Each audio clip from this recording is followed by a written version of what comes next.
Thank you so much for everybody being here. My name is Ryan Crawley. I'm the director of education for Sportsbox. I'm the fortunate one that gets to talk to coaches on a daily basis and be able to help just understand how to interpret data and use the app at a really, really high level. So, a lot of you are probably familiar with myself, and I think everybody else is going to be familiar with Dr. Phil Cheetham and Erika Larkin. Dr. Phil Cheetham, our Chief Science Officer, of course, done countless things in the industry for us. So he's going to be able to speak today on kinematic sequence and something that he's very, very passionate about. And Erika Larkin, I don't think she needs much of an intro. Her resume and background says it enough, right? Top 100 instructor, top 50 instructor. I've been fortunate to actually work a camp alongside of her and was just blown away at just how great of a teacher she is. So I'm really excited, looking forward to learning from Erika today. I know that what she's going to be presenting is something that coaches have asked me a lot about. So this is going to be a really, really good webinar. And please put those questions in the chat for us. If you guys are unfamiliar, we do have some special pricing going on our annual accounts right now. So sign up for those. If anybody wants to upgrade to a team account, Edwin, our director of sales, will be reaching out, I'm sure. And keep a lookout. We have an incredible feature coming out here called Goals. This is going to be something that really transforms our relationship with a student. So keep a lookout for that. And just the many, many benefits. You're going to notice that we're going to be promoting some webinars with just myself this week. Please sign up for one if you're interested in learning about goals. It has revolutionized my teaching business. It's really helped me. So I'm excited and passionate about sharing that with you guys. I'm not going to take too much longer. Let's dive right in. Dr. Phil Cheetham, please take it away. All right, I'll get started, and it's my job to kind of give you the theory background, which is typically what I do in these webinars.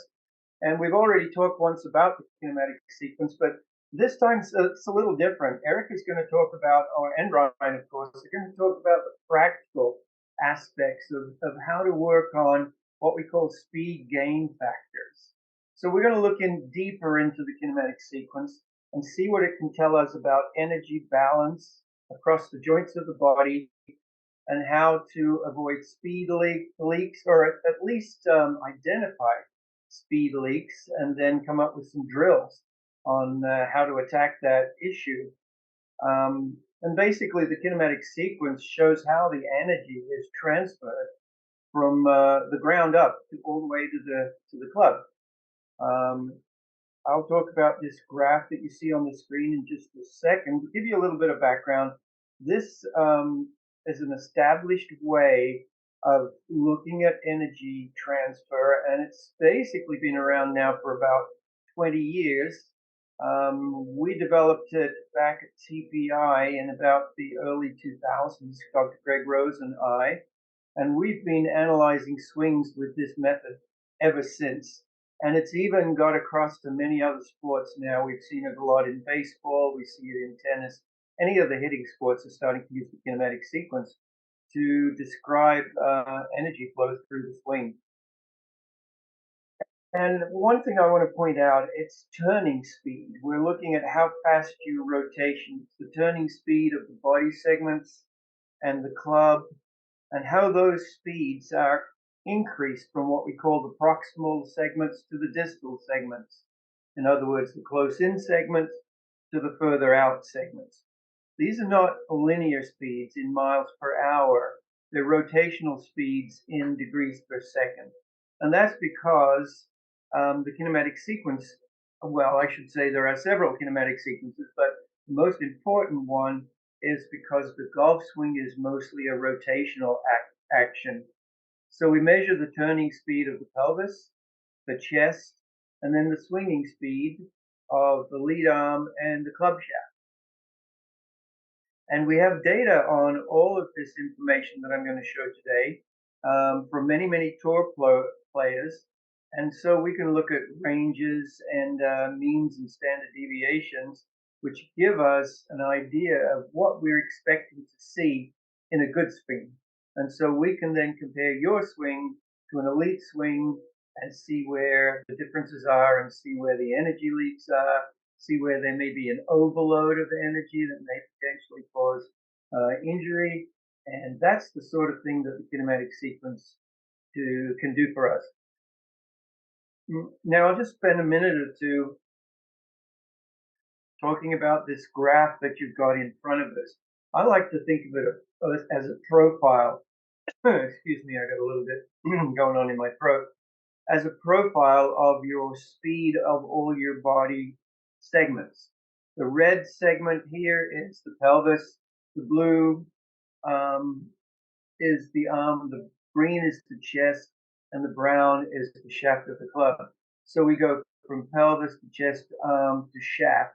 And you can see along the bottom of this graph is the time through the swing. So this section here is the backswing.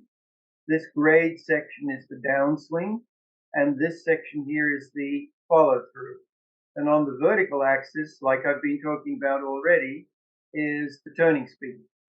And so what we see is as we get into the top of backswing, which is this line here, and impact is this line here, we can see that the red curve, which is the pelvis, increases and then decreases again before impact. So the pelvis speed accelerates, turns fast, and then decelerates again as the chest speed starts to accelerate. So they go sequentially. And each accelerates and then decelerates, as I said, sequentially. And a perfect sequence would have them going kind of 1, 2, 3, 4, all the way to the chest. And so we can look at that data and then we can analyze. And one of the things that you think about when you hear the kinematic sequence is the word sequence.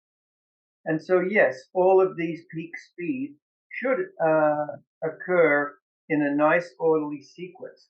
But there's a whole lot more information in this graph that we can pull out that doesn't only refer to the sequence, but also, as we're going to talk about today, the speed gains.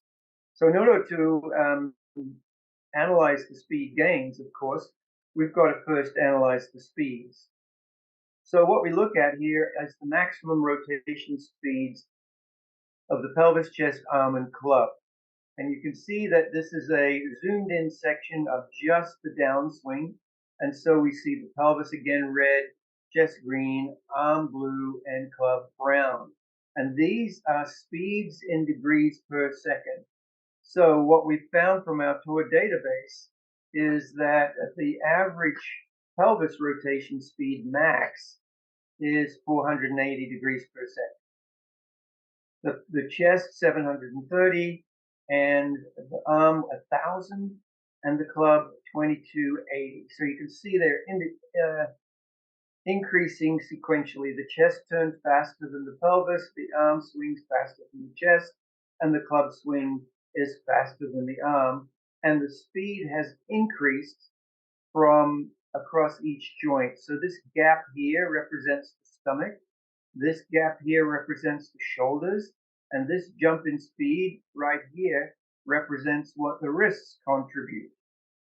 So again, I want to emphasize that it is degrees per second.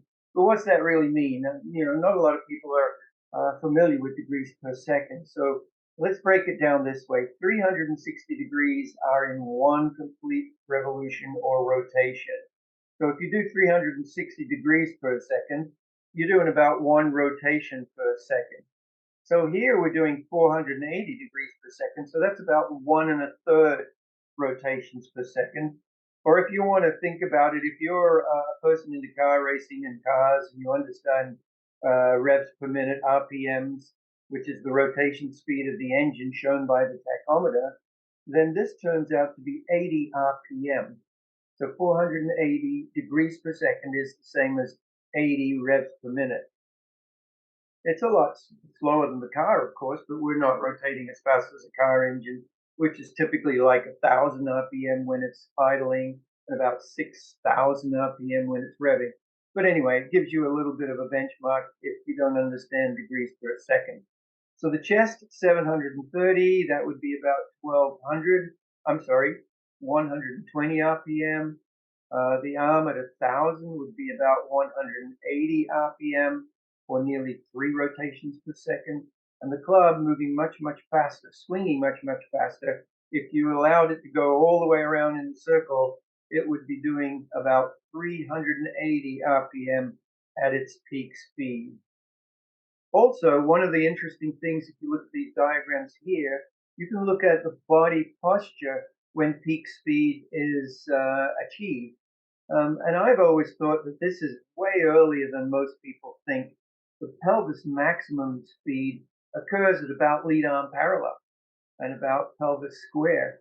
Um, Chest maximum turning speed, the lead arm is a little bit further down, not much, and then max arm speed is probably about arm 45 degrees, and then of course max shaft speed is the same as max club speed because the shaft and the club head should be moving at the same angular speed, which will then translate to linear speed, of course. So those are the maximum rotation speeds. But now let's look at what we're going to talk more about today, which is the gain in speed and the gain factors. You can think of the speed gain factors in the kinematic sequence as if they're smash factors for the body. We can measure how much speed is transmitted and added across each joint by the muscles. And the ratio of the speed from one segment to the next segment are the speed gain factors. And I like to think of it as the body's equivalent to the club's smash factor. So just a little bit of review. What is the smash factor? Well, the smash factor is ball speed divided by club speed at impact. So club speed at impact and then the speed that the ball comes off the club head. It's important for measuring your efficiency of contact. 1.5 is the maximum factor allowed by the USGA. 1.45 or higher is excellent. So for example, if your ball speed was 145, your club head speed was 100 miles per hour, then your smash factor would be 145 divided by 100, or 1.5. So now let's look at how that smash factor concept applies to the body. A bit of a busy slide, but there's a lot of information, and I'll go through each of the portions on this slide. In the body, we call them gain factors. We don't call them smash factors. We call them gain factors, and we've got gain factors at the core or the stomach, and we've got the gain factor at the shoulder, and we've got a gain factor at the wrist. So let's look at them one by one. The core gain factor tells us how fast the chest has increased its speed over the pelvis speed. So in our case, remember we showed that the chest was 730 degrees per second and the pelvis was 480. So if we simply divide 730 by 480, we get a core gain factor of 1.5. We do the same at the shoulders. So we go from 730 and we jump up to 1,000. And so if you do the math there, you find that our shoulder gain factor is a 1.4. Now it's interesting because now when we do the same math for the wrist, we get a gain factor of 2.3. That is to say, club speed of 2280 divided by 1,000 gives us 2.3. So if you look at the size of each one of these gaps, you can see that the wrist creates most of the speed or allows most of the speed to be transferred and released into the shaft. But also it's very important that we don't want to just make these increase. We don't want to make them bigger necessarily. As long as they're balanced, that's more important. And we want to see that the power transfer or the speed transfer, the energy transfer is balanced between the different body segments across the different joints. And I'll talk a little bit about it in just a minute. Because if we see that the speeds are imbalanced, then there's possibility for injury. For example, let's look at, I'll just go down here in my notes to make sure I don't miss anything. So bigger is not necessarily better. For example, the wrist one. Let's look at the wrist. say we've got 2.3 here, and say we measure your swing, and you're a teaching pro, you may be getting a little bit on in your years, you may be a little bit older. So we see typically that the gain factor for a teaching pro that's been around for a while is quite a bit higher. Maybe it's a 2.5 over 2.6. Now, why would that be? Well, think about it. I mean, if you're a very accomplished golfer, then you're very good at releasing the club efficiently. And you may not be quite as strong in your lower body and your core as you used to be. And so this one starts to take precedence. We also have seen that in certain instances in tour pros. I remember seeing Phil Mickelson's wrist release speed was way higher than the ranges. And so what that can tend to do is if you're fresh, if you're, you know, ready for the competition, you're doing fine, your risk factor increase is going to work very well. But as you get fatigued and as you get tired, you're concentrating and you're depending on those fine motor skills to release that wrist and get that high speed going on. And that might tend to disappear as you get a little bit more tired. So again, a balance factor between your body and your wrists helps you maintain that much longer during a tournament or a competition. Also, it may tend to introduce the possibility of injury because for the reason that if any one muscle group is carrying too much of the load or more of the load, then the repetitive stress that's placed upon that particular joint, that particular body segment, those groups of muscle may cause them to fail after many, many years. And so, lower back is an issue. If you've got too much core speed gain, then there may be a propensity for lower back pain. So basically, the Sportsbox app allows you to discover from the kinematic sequence if you're balanced or if you're not balanced, where are you overloading or where are you under. For example, if the core was very, very low in gain, maybe it was only a 1.0 gain, then that means, hey, you're not doing enough work with your stomach muscles. You need to work on that aspect of your swing. And fortunately, today we've got Erika, who is going to show us some drills that can pinpoint where these areas of speed increase tend to be lacking. So we can use the Sportsbox app to discover and correct. So that's enough talking for me. I think I've given you a little bit of a background. And now we can get on to looking at how to practically apply the kinematic sequence.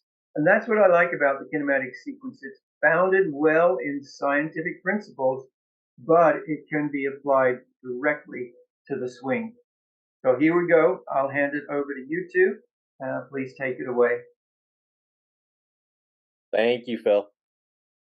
Let me stop sharing my screen and pass it back. Perfect. There you go. Awesome. So I'll just show what that looks like in the Sportsbox app, being able to show these, max speeds and gain factor, and just reiterate some of the points that Phil was talking about there.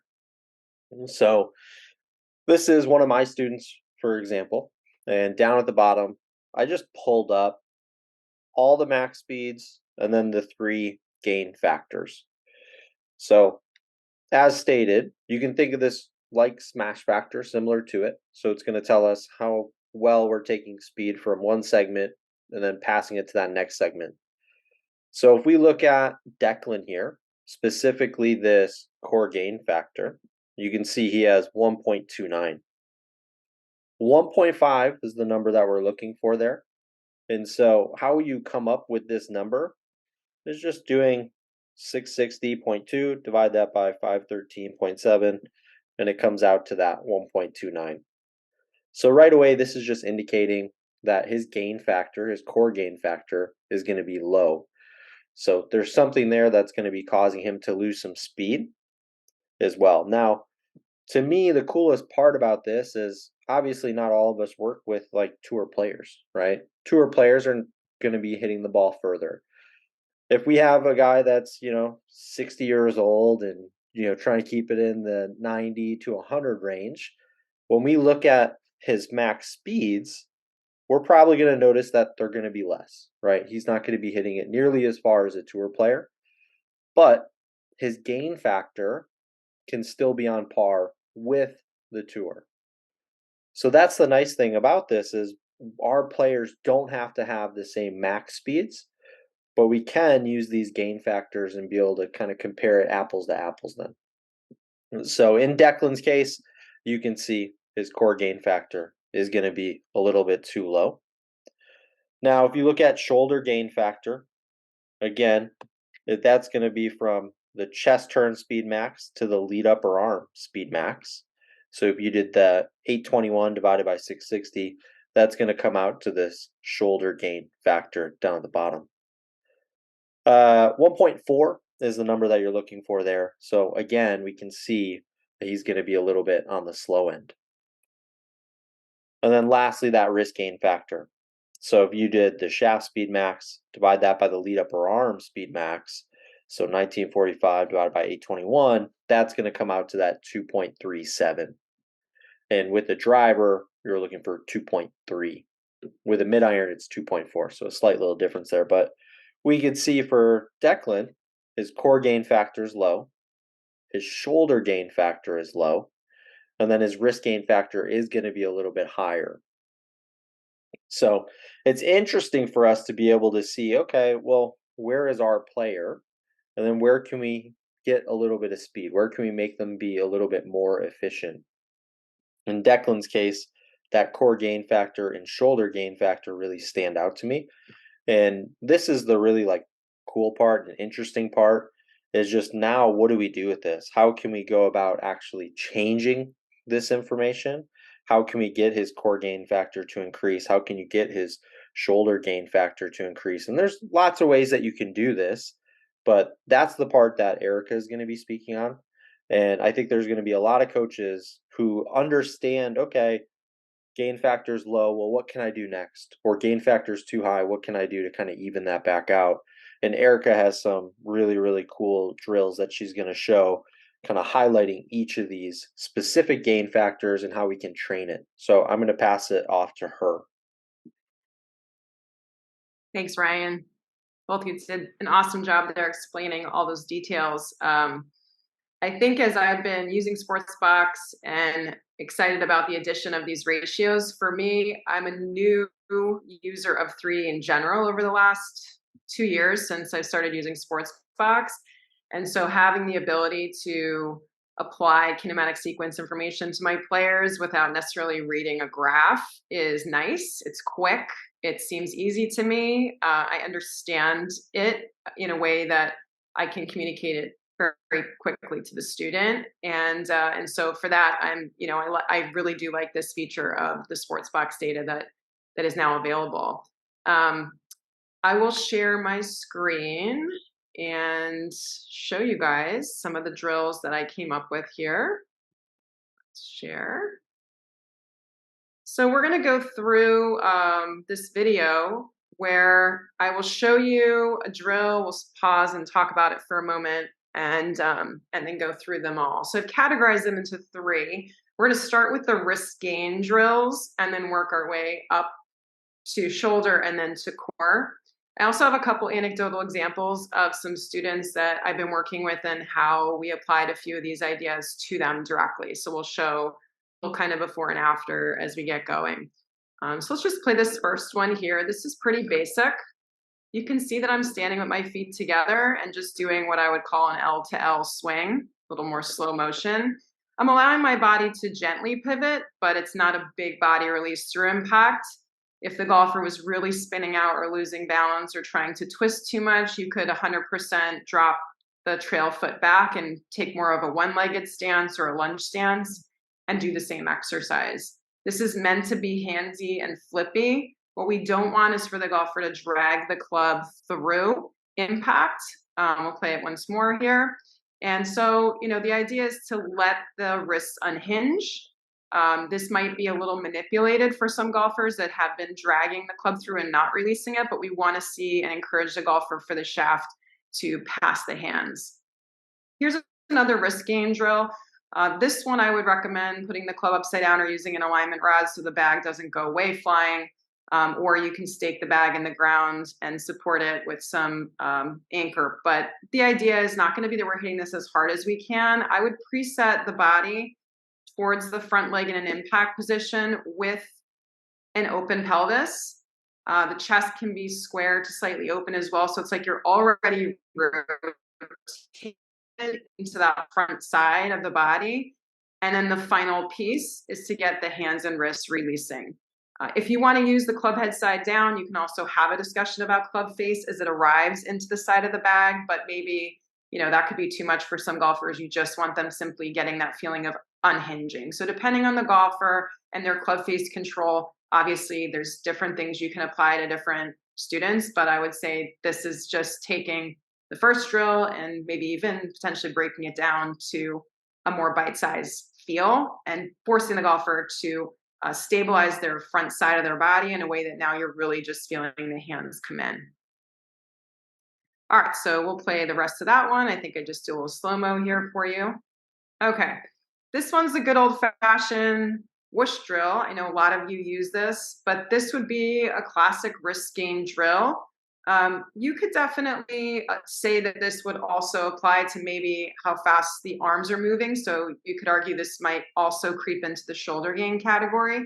But as I swing the alignment rod, and whether you use an upside down golf club or an alignment stick like this, we're listening for the volume of the sound and the timing of the sound. We don't want the timing to be too early. We don't want it to be too late. We want to find that sweet spot of for where your golfer might be missing the timing of the release, but also just sheer volume and sound.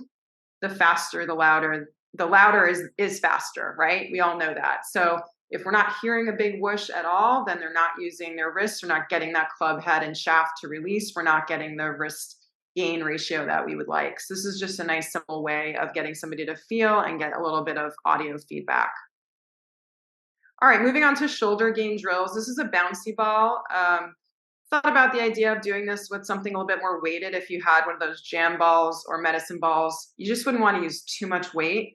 In our discussions about these drills, we thought something lighter here would be better to allow the arms to move faster. The whole point here is that we want the arms to carry speed. We don't want to just completely drag them with our body and leave the arms pinned on the chest. There's a point where the arms have to release and carry the speed, or we're not transferring energy. So this is an exaggeration of the body being stable and the arms swinging past the body. So I've taken a lunge stance here, and you can see how I'm throwing the ball more out in front of my stance, my foot position.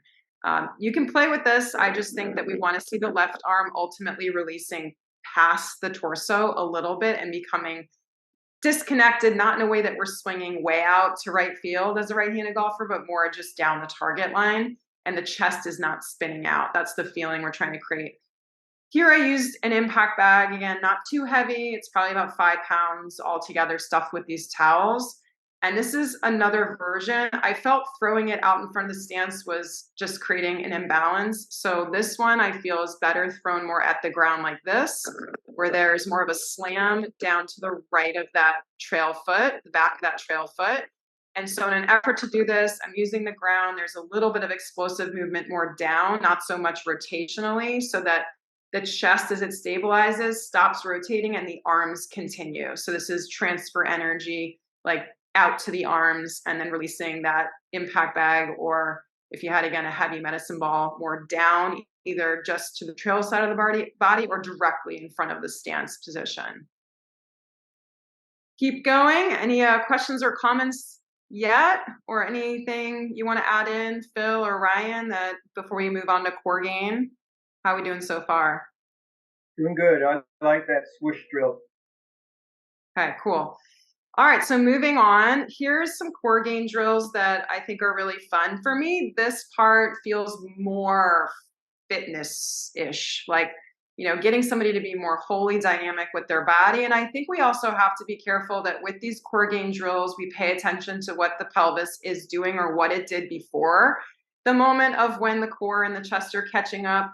You know, if the pelvis hasn't fired in the right order, or if it never fired and the chest is just overtaking, we have a problem with our sequence. So this is assuming, these drills are assuming the pelvis has rotated first in the right sequence, and then we're looking for the core to catch up more. There are a lot of golfers that, you know, are not firing things in sequence, and that's kind of a different conversation than what we're talking about right now. So this is really for the golfer that needs to get their core and their upper body more engaged to catch up to their pelvis. And maybe again, we can have a little discussion after I go through these drills a little bit more about that, but let's go through them first. So here's some core gain drills. This one is a quickie. So I move the club out in front of the body to about, we'll say 4 o'clock. Let me move this bar so you can see where the golf ball position is. Back halfway and through quickly again. So forward, back, forward. This is, I don't necessarily have a name for this, but the quick change of direction is forcing the core to engage. If the core was not engaged, it'd be hard to change direction fast. And this is less about what the pelvis is doing and more about the upper body turning and rotating back and forth on top of what feels like a fairly stable base. Otherwise, you would never be able to catch up and find the ball. You can do this as a practice swing. I actually executed it by hovering the club up above the golf ball. Let me rewind a little bit there for you. We'll go through that one more time. Didn't mean to fast forward. Sorry, hang tight. You just get to watch this one over again. So it was good, right? Wasn't it good? All right, here we go. All right, so forward, back, forward. And I like the abbreviated finish to really put the brakes on with the overall body pivot and then cut off that arm swing. So it really is about torso rotation. All right, this was great. Of course, on the knees with driver, really can't do this probably with an iron. So tee up the ball, put it in the front of the stance by the front leg, knee, thigh, and let's clear the ground. Obviously, you got to figure out our swing plane a little bit and flatten things out to be able to hit a ball from here. But this is really an upper body feeling drill. The lower body's grounded. We're technically using the ground a little bit to stabilize, but from the waist up, this is core, shoulders. You could even argue this does also help with shoulder gain too, because when the chest finally gets to a point where it stabilizes right about here, then the arms will start to release past the chest. Okay, this can be done with resistance or without.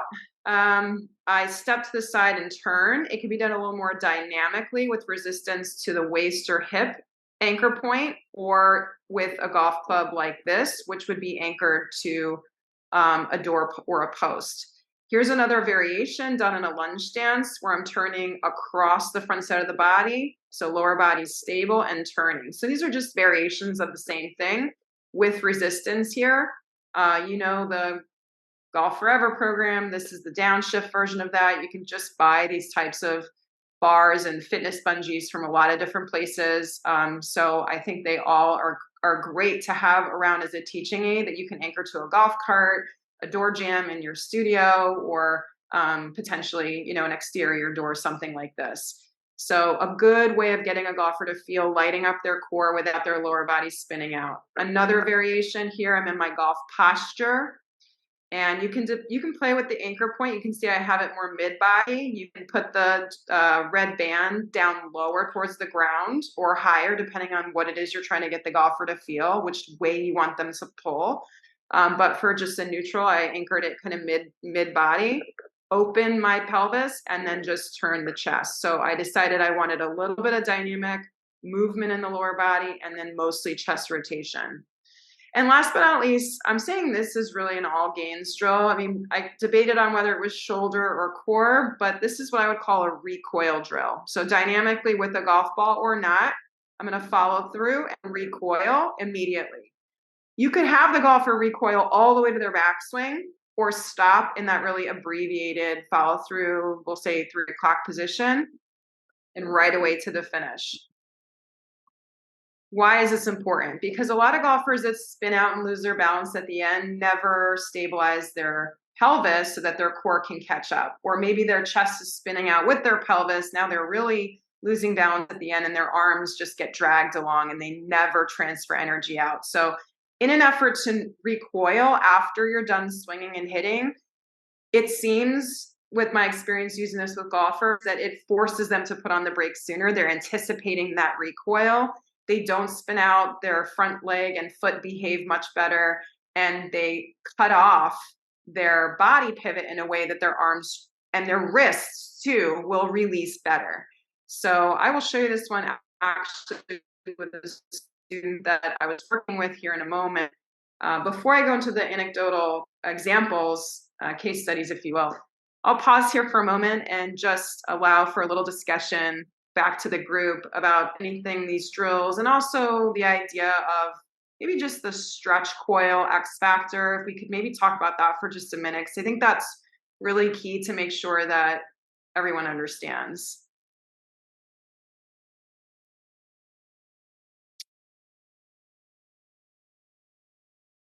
Doc, do you have any thoughts on that? I can jump in and talk about the X factor a little bit and the X factor stretch, because obviously I didn't talk about that, but that is definitely part of the kinematic sequence, and that is what we call your transition order. We have another presentation on that all by itself.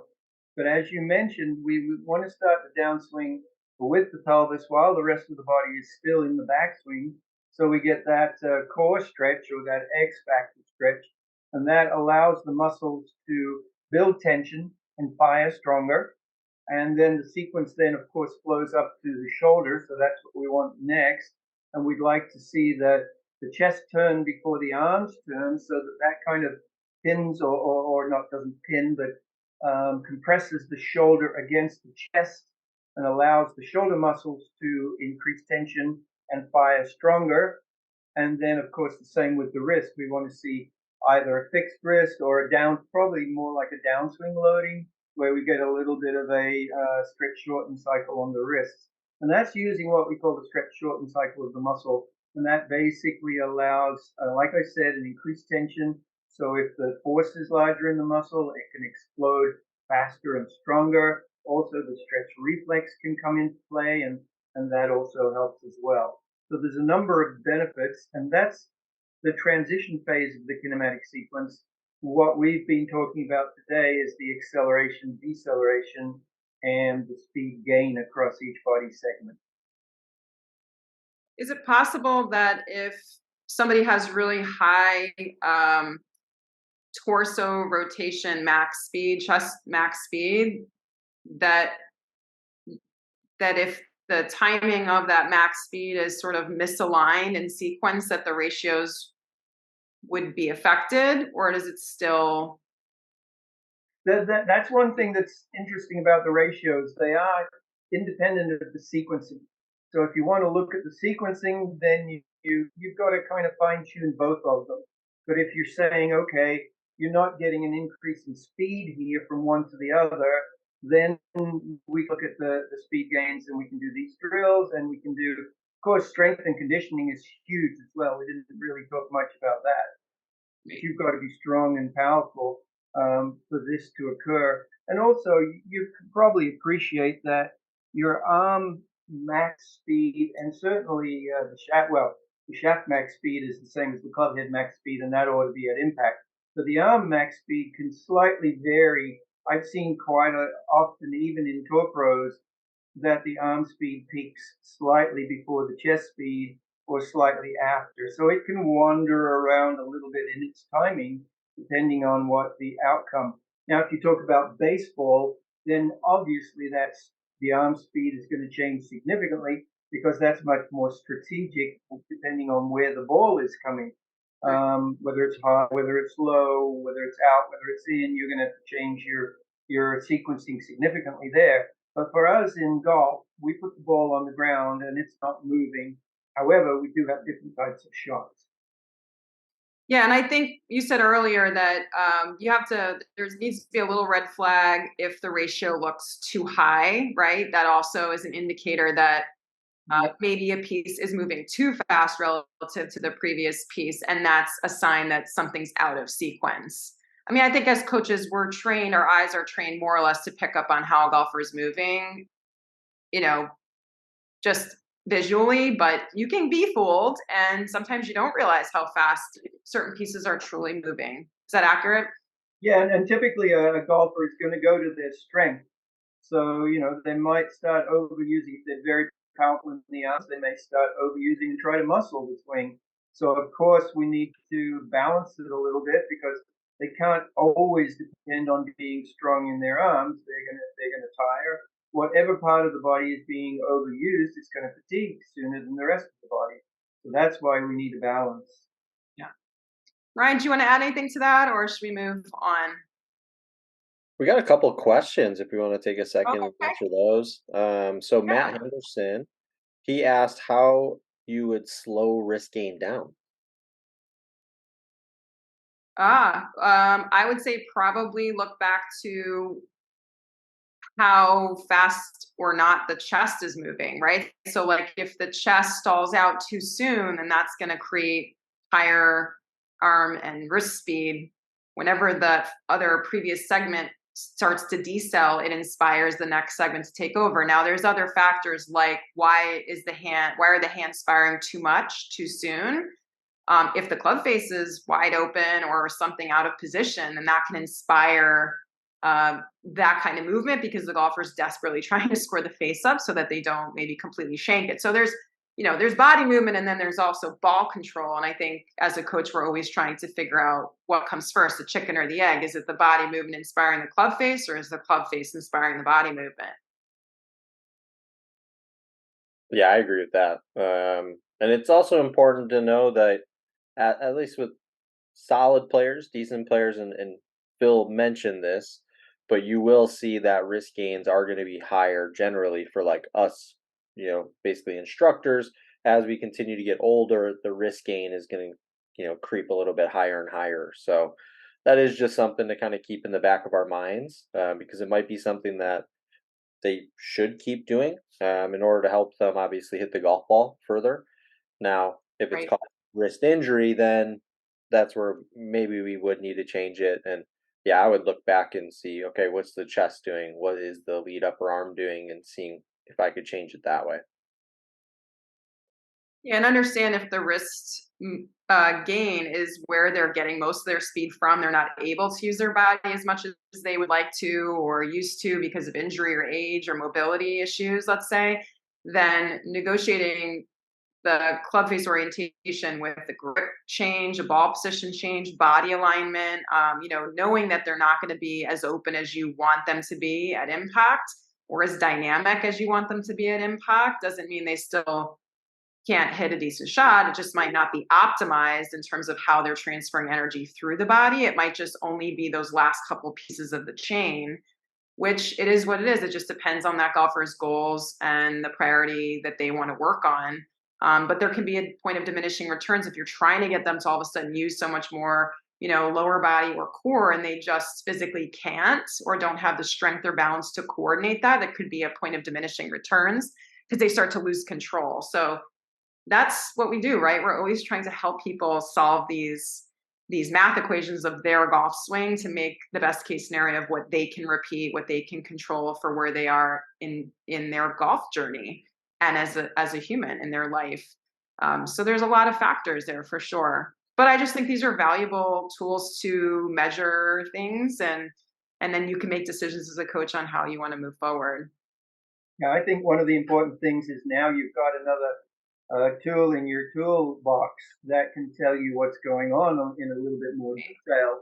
And you may not necessarily change it, but you may want to get them stronger if they're doing something excessively that you want to make sure that the physical body can support the swing action in the way that they're doing it. The Yeah, physical preparation is very important. for sure. Any other questions on there, Ryan, that you want to tackle right now or wait? We'll wait for those ones. You can touch on this and then we can answer these Okay. at the end. I screen recorded this off my small iPhone device. So the ratios are listed on the right side. So if our headshots are like in the way, just try to move the screen accordingly so you can see my screen share. This student is a junior golfer. She is a top 50 ranked junior for her class. She's a junior in high school. She has a great swing. She averages with her driver about in the low to mid 90s for club head speed, and she is still chasing more distance because as she's competing at the highest levels, she's realizing she'd like to get to closer to like 100 miles an hour in club head speed. She works out, she does all the things. And so this is like trying to find where she's missing it is not easy for me up to this point because I feel like we're checking all the boxes and she's swinging hard and she's swinging fast. So I'm going to go ahead and play this video for you so you can see just her motion overall as it goes through. And you'll see her core gain ratio and things on the right there. I'll go back up through those numbers because I scrolled as the video scrolled. She swings so hard, she blew her hat off. Whoops. So what we did, let me rewind that one more time to the beginning. You see her core gain factor was 1.59, which seems to be good, right? Shoulder gain factor, 1.39. But the wrist gain factor is only 1.67. So the speed's not getting out to that club head through the wrist. There's a block somewhere there. She's pulling so hard with her body and her arms. There's certainly speed there, but the club head is not receiving it. So I asked her to reduce tension in her wrists a little bit if she could. She's got to hold the club because obviously you swing fast, you need that grip pressure. But that was kind of the first cue. The other thing I asked her to do was to do the recoil drill. So here's her attempt. There's going to be a couple of videos coming up at her doing the recoil drill. Just as a practice swing. Good. And I'm going to show you a couple more. And then actually hitting a ball, trying to do it.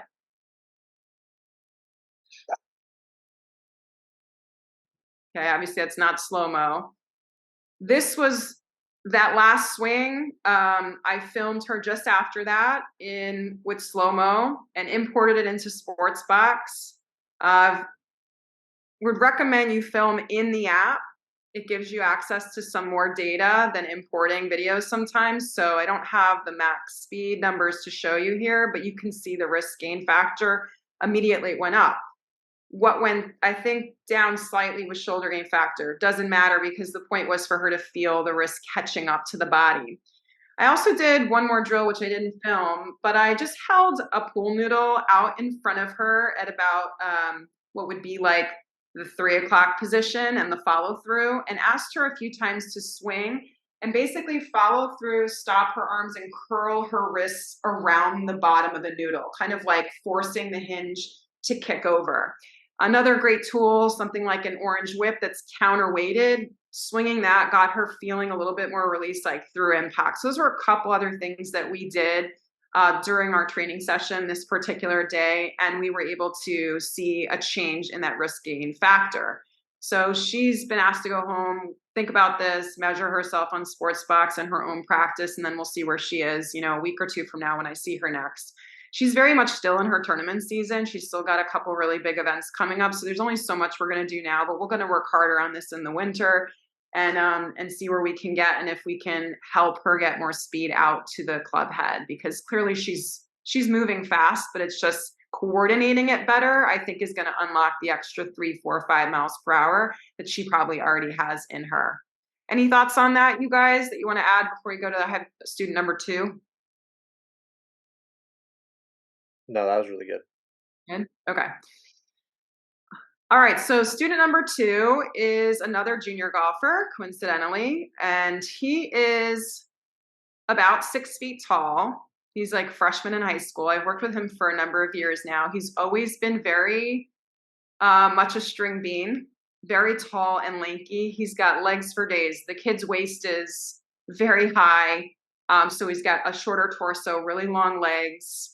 And so as play his swing out. This was actually an iron swing, but you're going to see the ratios on the right look a little off, a little high in wrist gain and low in core gain.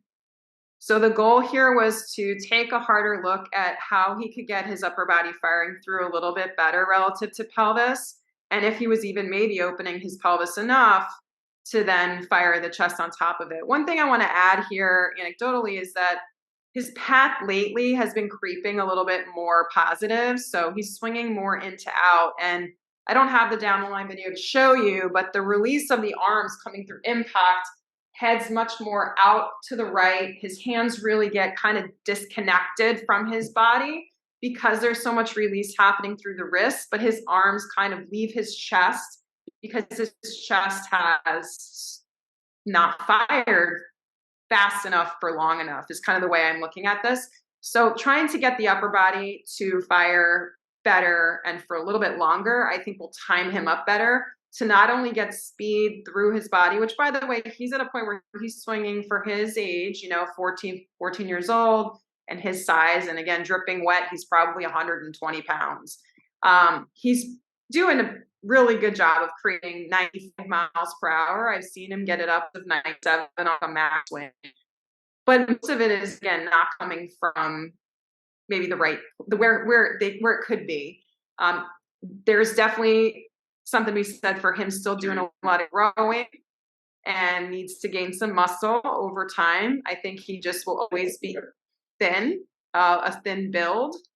But we just did this exercise. We did a couple of variations here. You're going to see a couple more play out. He was a bit wobbly. You can see through his legs. I just tried to get him to do some turns. And then we even did this one without any resistance, just getting him to feel like he fired his chest and his hips, just a little bit more explosively, kind of into the bag. I connected his arm to his chest a couple times like this too, to make him feel like he had to use more of his body than his arms to get around. And so this was the result. All of a sudden we got a much bigger core gain factor. The wrist gain factor came down and the shoulder gain factor, I think, quieted out if I'm looking at the change there, the delta. So, I mean, we did what we set out to do, which was to get the upper body moving a little bit more. Maybe to a point where, again, the path did change and he felt something different. So in terms of doing something different, here was another secondary swing. So this was a 1.8 now factor on the gain.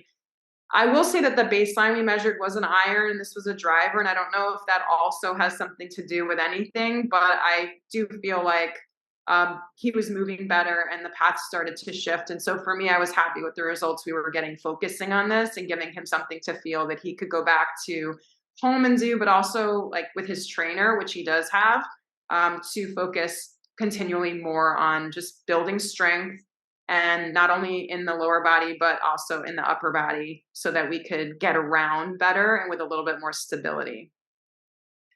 So, two great juniors for their ages, lots of speed in there. Just are they coordinating it the right way? And how can we use our body and our balance and our sequence to do the right things? I think these tools they're invaluable. And, Sportsbox, but certainly a big fan, but the fact that I don't have to put anything on a golfer to measure this is so, freeing, because then the golfers can continue to do what they're doing without the restriction or constraints of anything on their body.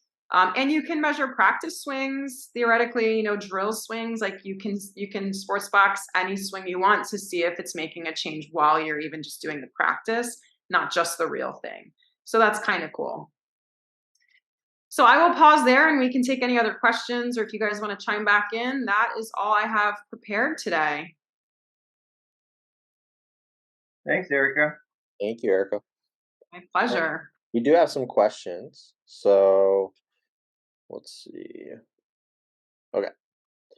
First one being, when you see core gain factor of 1.59 in a woman, pelvis turn max 413 degrees per second, and chest turn max 659 degrees per second, where do you start for improvement, suggesting that 1.4 is the average for women? Well, And then later on, if you look down, she says, after seeing Erika's presentation with her player, it would suggest that 1.59 is acceptable and not a leak if the risk gain factor is above 1.9. What do you think about that, Erika?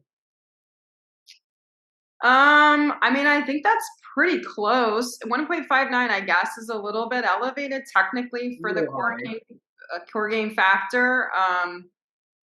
So then if they are firing the chest faster than the pelvis, was the pelvis firing enough to begin with? Like, what was I would go back and probably take a look at the X factor stretch, and see if the pelvis had enough of a head start. Like, what was the pelvis speed and when did it peak?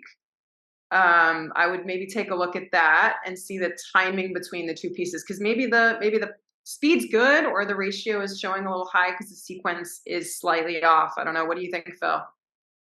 Yeah, I like that. That sounds good. We are coming out with the ranges.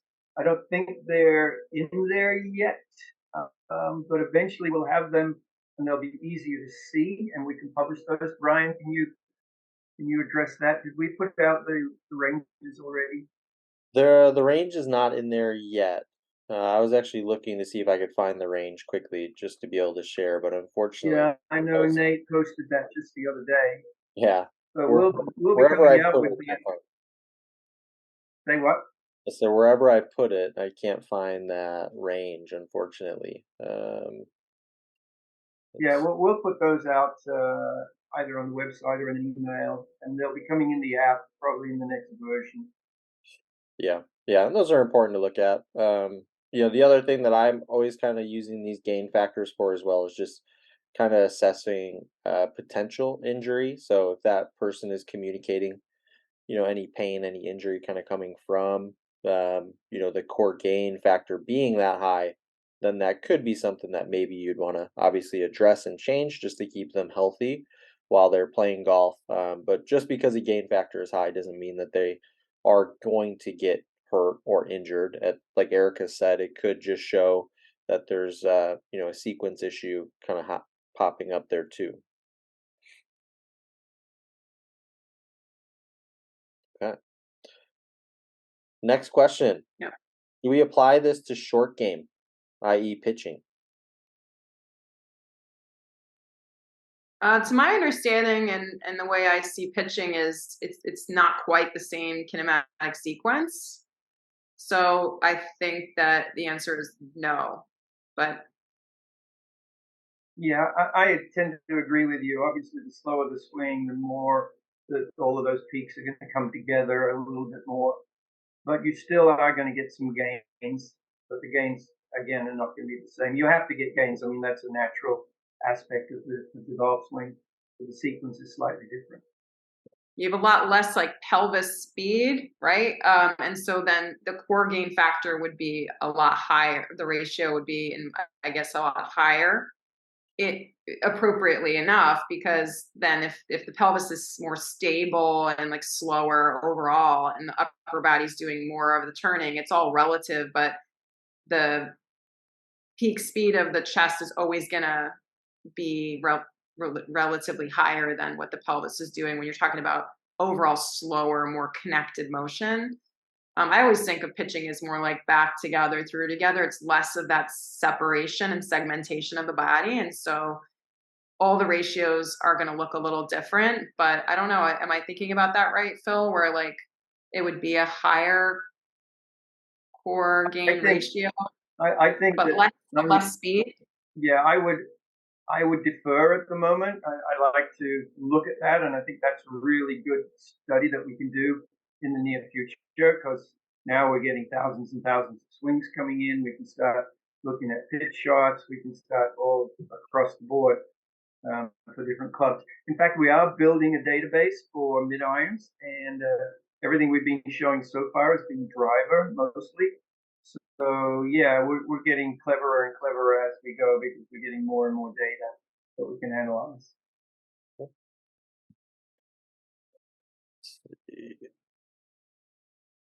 So another question, where on Sportsbox can you access this data? Someone wasn't seeing it on their app. Just a heads up, make sure that you are recording it inside of the Sportsbox app. Anytime that you import a video, you are going to lose those max speeds. You'll still see the gain factors when you import, but in order for us to show you those max speeds, you have to record it inside of the Sportsbox app. Another question, would you please explain hand speed, club head speed, and release factor? Phil, I'll let you take that one. Yeah, release factors is another type of gain factor, but it's dependent more on the linear speed. So in other words, miles per hour. So we can look at the miles per hour, the maximum miles per hour speed of the hand, and the maximum miles per hour speed of the club. However, if you think about the physics and the dynamics of what's going on, the shaft angular speed is what's transferring the linear speed from the hands to the club. So, in my opinion, I prefer to look at the angular speed gains because the linear speed gain can be masked a little bit by whether you've got a good release going on or whether you're dragging the hands. And so I prefer, quite frankly, to look at the risk gain factor instead. Yeah, I agree with that. I like risk gain factor more than the release factor.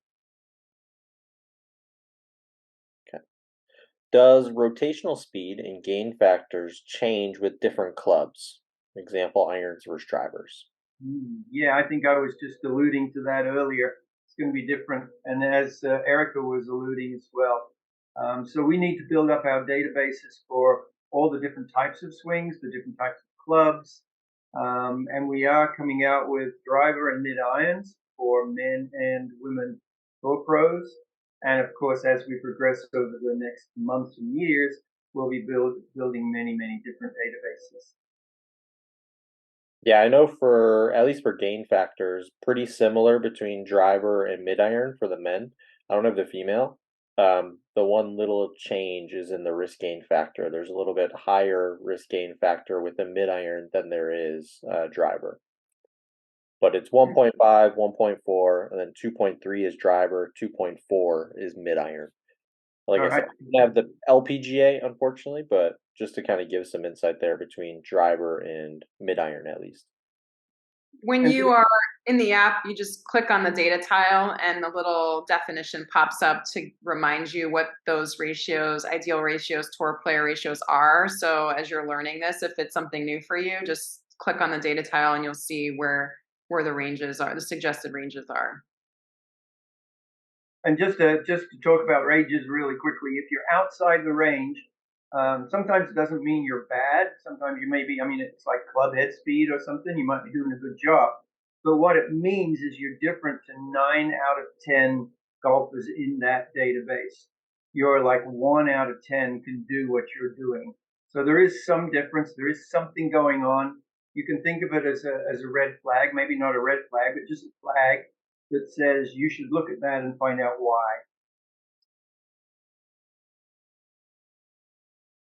Yeah, I think we're a little bit over at the moment, aren't we? Yeah, we're definitely a little bit over. So appreciate everybody asking those questions. For anybody that their question wasn't answered, I will provide an answer for you offline. And feel free, reach out to myself or Phil, and we'll make sure to get to those questions and help any way that we can. Erika, thank you so much for Pleasure. spending some time sharing some of your great insights with everybody. Really, really appreciate you. And of course, Phil, thank you as well. You're welcome. It was fun. Thanks, Erika. Thank you. Thanks for having me, you guys. Appreciate it. Bye.